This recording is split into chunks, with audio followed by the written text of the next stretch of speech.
Hey, in this video I'm going to show you how we can add more artboards, more pages to your Affinity document, how we can resize them and change the color of them. So here I am in a basic document with a single artboard. We call them artboards or pages. To add additional page, we can head to the artboard tool on the tool panel. From here you got option to insert artboards. If I select the plus, on the right side I will have a new page on the right side here in the workspace. I can have new below. It doesn't really matter for like the final export PDF. It's more like for you to organize your workspace. If you click insert artboard here at the very top, you will not add any new page just yet. You simply unlock the very first one. So that first page that was already here is now unlocked, and now we can also modify the color of it. It will show in the layer panel as the artboard 1. You can modify the name of it.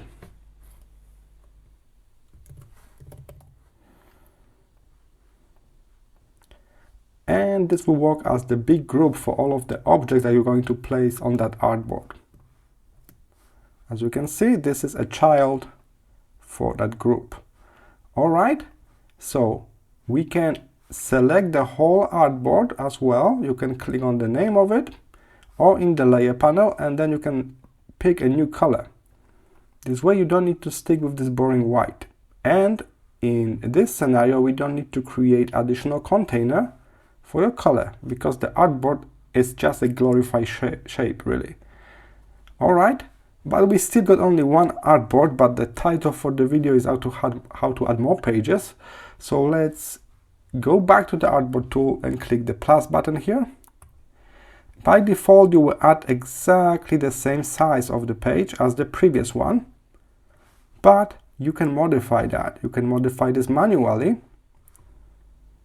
or you can head to the transfer box here at the bottom right. You should see the size of your artboard if the artboard is selected. I know it's selected, I see it highlighted in the layer panel. So I can manually type in the size here. I can make it 200 times 100 millimeters. And the good news is I can now go back to the first one, go back to the artboard tool, and I can add additional one, let's say below. And that will use the size from the first one because I selected the first one. So I duplicate the size of the first one. Let me just click view and zoom out a bit so we can see more. You can also use command minus for that. And take a look, this artboard, the smaller one on the right side, got the own plus button. So I can use that to insert the smaller version of the artboard. In one document, you can mix multiple artboard sizes.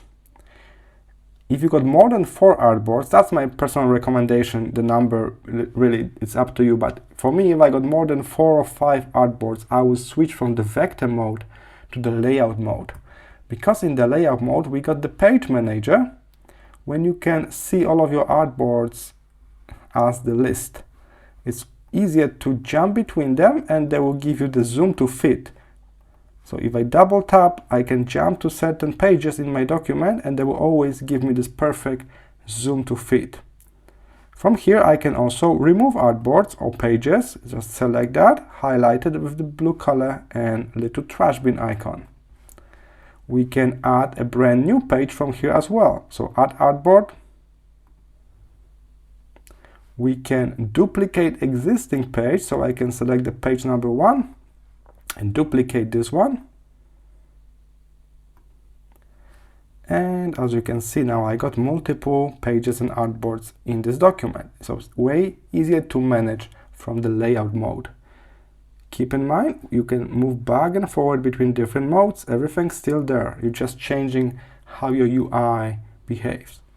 All right, so that's how we can add new artboards, resize them, remove them, and change the color. There's one final thing I want to show you. By default, there's this white color that we can of course modify. We know this already. What if you don't need a color? You're preparing something that you need this checkerboard transparency. We can get this as well. So to do that, we need to go to the document setup. So click away, click on this dark backdrop, and then head to document setup.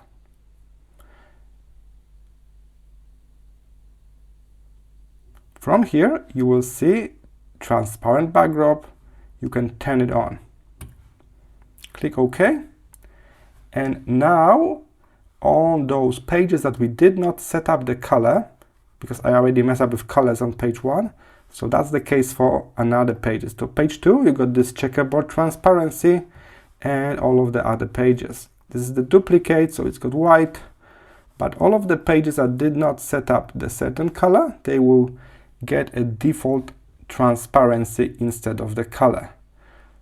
Of course, we can go back to transparency. If I select this page with the white color, I can select none for the fill color, and it's going to be empty out. I got this checkerboard that indicates transparency.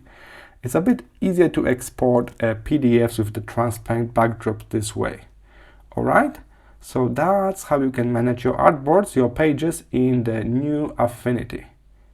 I hope this was helpful. See you in the next one.